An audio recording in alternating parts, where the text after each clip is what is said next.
देश जो हैं ये डॉलराइजेशन, डी डॉलराइजेशन की ओर बढ़ रहे हैं, जो ट्रंप का सबसे बड़ा गुस्सा का कारण है।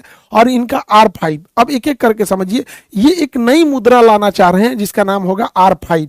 R5 करके मुद्रा लाएंगे, अभी इसका नाम पूरा डिसाइड नहीं है, इसलिए शुरुआत में इन्हें R5 के नाम से जानते हैं हम लोग यहाँ पर, और किसी और क्लास में आपको रीजन बता देंगे R5 क्यों कहते हैं। अब ब्रिक्स देश अभी और इसकी संख्या बढ़ते जा रही है, 10-15 इसकी संख्या बढ़ेगी। अब ये ब्रिक्स कैसे काम करता है और ब्रिक्स से अमेरिका को इतना डर क्यों है, समझिएगा, ध्यान से समझिएगा। पहले जमाने में जब व्यापार होता था तो सोने चांदी में व्यापार होता था, कि हम सोना दे देते थे या चांदी से व्यापार होता था, तो ये थोड़ी दूर पे व्यापार जब होता था ऐसे तो चल सकता था। लेकिन जब दूर के व्यापार होते थे, दूर का व्यापार, तो इसमें ना ये एक थोड़ा सा सिस्टम चेंज हुआ, वो उसके जगह पे करेंसी का सिस्टम आया। जैसे किसी को दिल्ली से सामान भेजना होता था कलकत्ता, दिल्ली से सामान कलकत्ता भेजना था, तो वो क्या करता था, दिल्ली के किसी व्यापारी को सोना दे देता था कि भैया ये लो, तुम सोने की 20 सिक्के रखो और हमको तुम इसके बदले में एक रसीद दे दो, 20 सिक्के रख लो, बदले में हमें रसीद रख लो, क्योंकि जाना है कलकत्ता, रास्ते में कोई छीन लेगा सोना तो दिक्कत होगा, रसीद रख दो हमको, ये रसीद दे देना, ताकि वहाँ वो रसीद दिखा देंगे। अगर हम वो रसीद जिसको जमा करेंगे वो इंसान तुमसे आके 20 सोने का सिक्का या चांदी का सिक्का ले लेगा। तो ये रसीद का आदान प्रदान होता था कि हम कहीं जाते थे, सोना का सिक्का रखते थे, बदले में रसीद लेते थे, रसीद से व्यापार हो जाता था।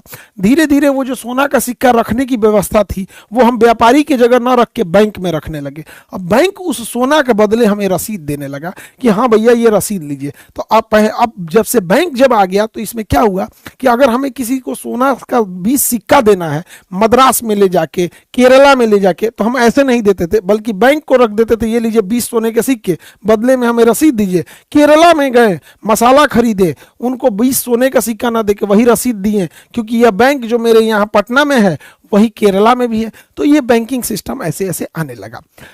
इसी बीच जब प्रथम विश्व युद्ध हुआ और द्वितीय विश्व युद्ध हुआ, इन युद्धों के बीच में पूरी दुनिया में सारे लोगों ने आपस में बहुत भीषण लड़ाइयाँ हुई थी। तो सोना जो रखा गया था, ज्यादातर सोना जो रखा गया था वो ब्रिटेन से शिफ्ट होकर अमेरिका में जाने लगा। अमेरिका ने कहा हमारे बैंक में सोना रख लो, बदले में हमसे रसीद ले लेना। तो पूरी दुनिया ने अपना सोना रखा अमेरिका में, बदले में अमेरिका ने उन्हें रसीद दे दिया कि इसी रसीद से तुम व्यापार करना। तो सबसे ज्यादा सोना किसके पास आ गया? अमेरिका के पास आ गया, और पूरी दुनिया अपना सोना रखने लगी अमेरिका के पास। बदले में अमेरिका एक रसीद देता था कि ये रसीद जब आप हमको दिखाइएगा, ये रसीद हमको दिखाइएगा, बदले में अपना सोना लेके चले जाइएगा। जब फर्स्ट वर्ल्ड वार हुआ और सेकेंड वर्ल्ड वार हुआ, पूरी दुनिया की अर्थव्यवस्था तबाह हो गई, बर्बाद हो गई, और सबका सोना रखा हुआ था कहाँ पर? अमेरिका में। और अमेरिका सुपर पावर आया, एटम बम वगैरह था तो सुरक्षित भी रखा था। एक दिन अमेरिका के राष्ट्रपति निक्सन ने पगलाया, और कहा कि जितना लोग अपना अपना रसीद रखे हो ना, ये रसीद रखे रहो, हम सोना वापस नहीं करेंगे। सबका सोना हड़प लिया, और सबको रसीद दे दिया। वही रसीदवा लेके घूम रहे हैं लोग, जिसको कहते हैं डॉलर। वही है डॉलर।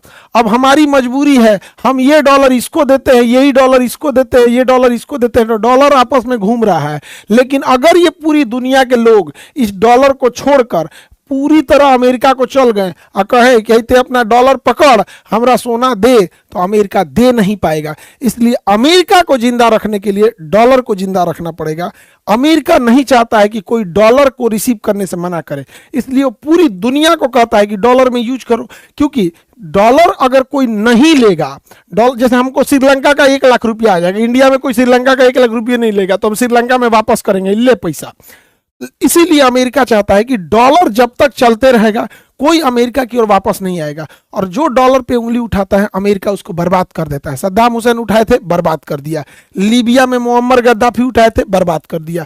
सीरिया में बशर अल असद उठाए थे, बर्बाद कर दिया। यमन में शेख अब्दुल्ला सालेह, बर्बाद कर दिया।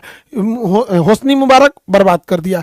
ईरान ने उठाए थे, तबाह कर दिया ईरान को। तो अमेरिका को है कि हमारा डॉलर से छेड़छाड़ नहीं होना चाहिए।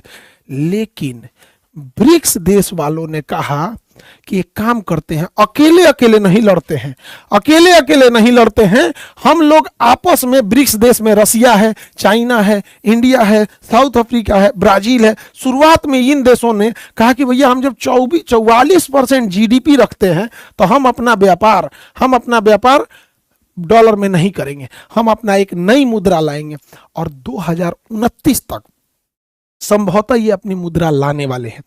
ट्रंप को इसी से डर है कि अगर ये अपनी मुद्रा ला देंगे, R5 ला देंगे, तो लोग डॉलर को यूज करना कम कर देंगे। धीरे धीरे जब लोग डॉलर को यूज कम करने लगेंगे और लोग R5 पे शिफ्ट होंगे तो डॉलर वेस्ट पड़ा रहेगा, फालतू पड़ा रहेगा, तो लोग कहेंगे ये डॉलर लेके अमेरिका के पास है, डॉलर रखो और सोना दो, अमेरिका दे नहीं पाएगा। अमेरिका का मेन डर यही है।